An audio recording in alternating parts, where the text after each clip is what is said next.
ঝটপট স্যুপের একটা রেসিপি দেবো আজকে।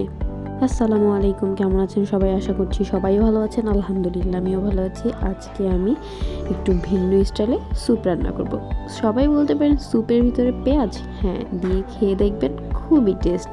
আমি এখানে পেঁয়াজ দিয়ে নিয়েছিলাম, কিছু চিংড়ি মাছ, লেমন গ্রাস, এক প্যাকেট স্যুপ, থাই স্যুপও নিতে পারেন, কর্ন স্যুপও নিতে পারেন। আমি কর্নটা নিয়েছিলাম। তো এখানে আমি টমেটো কেচাপ দিয়েছিলাম, পানি দিয়েছিলাম।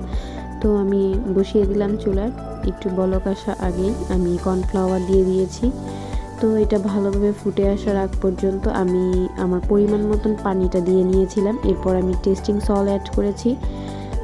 লেমন গ্রাস আমার বাগানের আমার বারান্দায় হয়েছিল, এবং আমি ডিম দিয়ে নিলাম। তো আদাটা আমি ফার্স্টে দিইনি, আদাটা এখন আমি অ্যাড করব।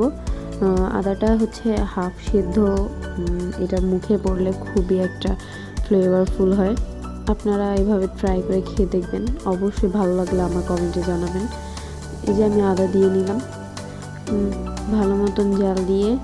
তো আমি এখানে কিছু কালো গোলমরিচের গুঁড়ো ছিটিয়ে দিলাম। সাথে আমি এক প্যাকেট নুডলসও গুঁড়ো করে দিয়েছিলাম। তো এখানে কাঁচামরিচ লেপে দিয়ে পরিবেশন করব। আজকে এই পর্যন্তই। আল্লাহ হাফেজ।